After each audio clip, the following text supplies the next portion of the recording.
Jumlah penduduk melarat nang Kutha Pasuruan tahun 2024 mudhun. Saiki ana 13.070 wong melarat, mudhun 490 wong teko taun sadurunge. Kurangi populasi wong melarat disebabno daya beli nang masyarakat mundhak. Wong melarat iku wong sing duwe pengeluaran per kapita 554.195 rupiah saben wulan.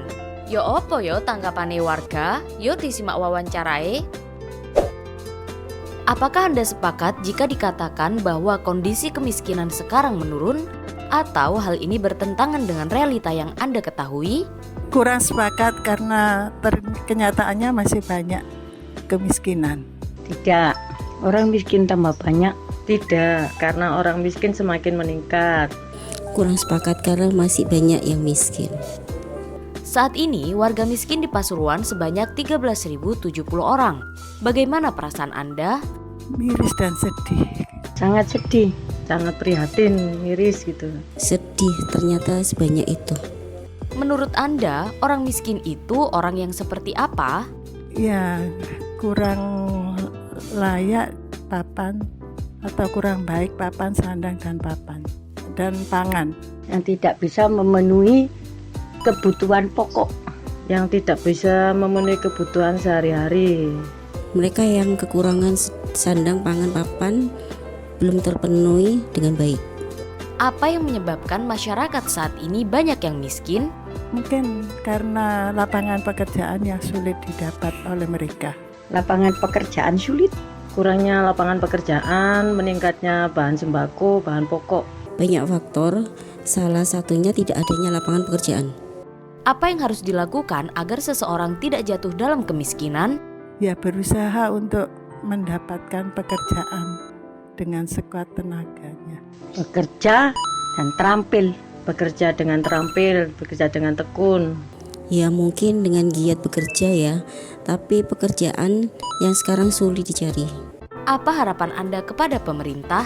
Ya, pemerintah bisa menyediakan lapangan pekerjaan sehingga masyarakat tersebut bisa berubah tidak menjadi miskin lagi.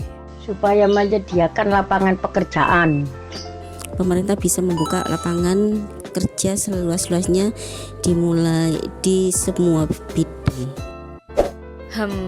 Masio jarene wis mudhun, kemelaratan nang Kutha Pasuruan gak kenek disepelekno sahabat muslimah. Soale kemelaratan iku iso nyebabno akeh masalah cabang liyane. Yo opo yo Islam ngerampungno masalah iki? Yuk coba disimak penjelasannya Ustadzah. Ojo lali like, komen, ambek share saake-ake yo. Warga miskin Kota Pasuruan masih berjumlah belasan ribu jiwa. Angka ini tinggi meski menurut data BPS per Maret 2024 angka kemiskinan mengalami penurunan. Namun, kita semua tahu bahwa data kemiskinan di Indonesia tidaklah akurat lantaran masih mengacu pada standar garis kemiskinan yang usang dan terlalu rendah. Kenyataannya, jumlah penduduk miskin di Indonesia lebih banyak dari data yang terekam saat ini.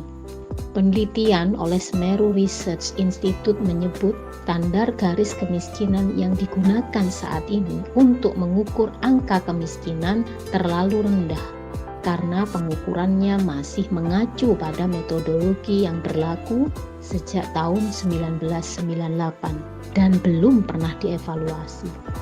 Apalagi fakta turunnya angka kemiskinan yang diklaim dengan standar lama tersebut dikarenakan bantuan pemerintah yang sekali lepas akan jatuh. Bahkan menurut Kepala BPS Kota Pasuruan, jika tidak ada bantuan, maka tidak ada yang dikonsumsi. Bahkan ada beberapa yang sudah dapat bantuan pun konsumsinya juga masih di bawah garis kemiskinan. Dari sini kita bisa perkirakan betapa tinggi angka kemiskinan di negeri ini. Sahabat muslimah yang dirahmati Allah, masih tingginya angka kemiskinan di beberapa wilayah di Indonesia sejatinya menunjukkan gagalnya penguasa menuntaskan problem ini hingga ke akarnya. Pasalnya, komitmen pemerintah menurunkan kemiskinan tidak dibarengi dengan kebijakan-kebijakan yang memudahkan rakyat dalam memenuhi kebutuhan pokok hingga memenuhi kebutuhan kesehatan dan pendidikan. Di tengah harga bahan pangan yang terus melonjak dan fenomena PHK yang tak terbendung pun gagal diselesaikan pemerintah. Kemiskinan di negeri ini sejatinya termasuk kemiskinan struktural yang disebabkan oleh penerapan sistem ekonomi kapitalisme. Sistem ini menjadikan distribusi kekayaan tidak adil dan tidak bisa dinikmati oleh seluruh rakyat secara merata. Kesenjangan makin lebar karena akses kekayaan hanya bisa dinikmati orang-orang kaya atau para pemilik modal besar saja. Sebaliknya, rakyat miskin yang tidak memiliki akses akan terus terjerembab ke dalam kemiskinan. Sedangkan merespon kemiskinan ini, pemerintah hanya memberikan bantuan yang tidak mencukupi, bahkan kadang menjadi objek korupsi.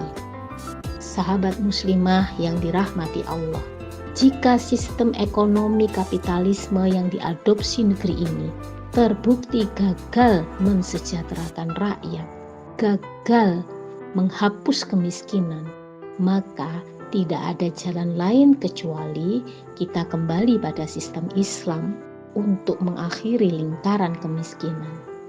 Solusi Islam mengatasi kemiskinan terrealisasi melalui politik ekonomi Islam yang dijalankan oleh para pemimpinnya. Politik ekonomi Islam berjalan berlandaskan syariat Islam saja.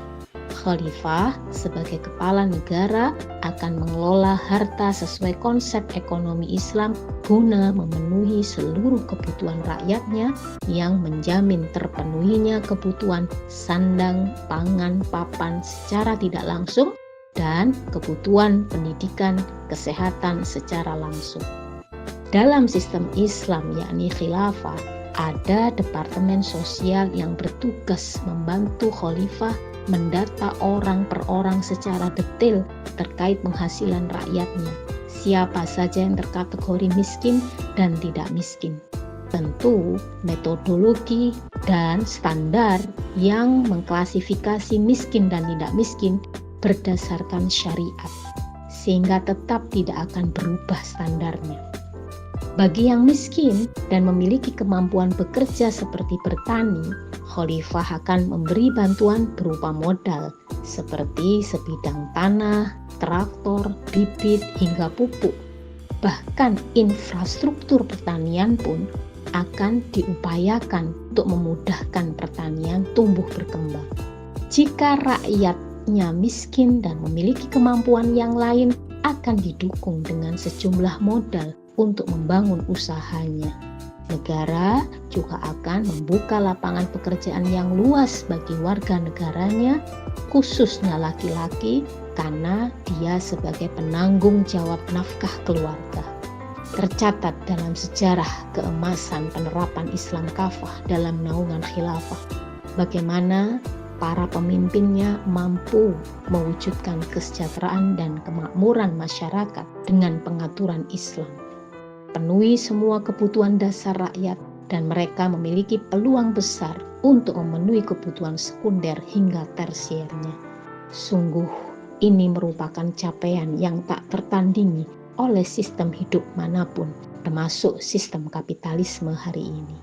Sahabat muslimah yang dirahmati Allah, mari kita renungkan firman Allah Ta'ala, dan sekiranya penduduk negeri beriman dan bertakwa, pasti kami akan melimpahkan kepada mereka berkah dari langit dan bumi.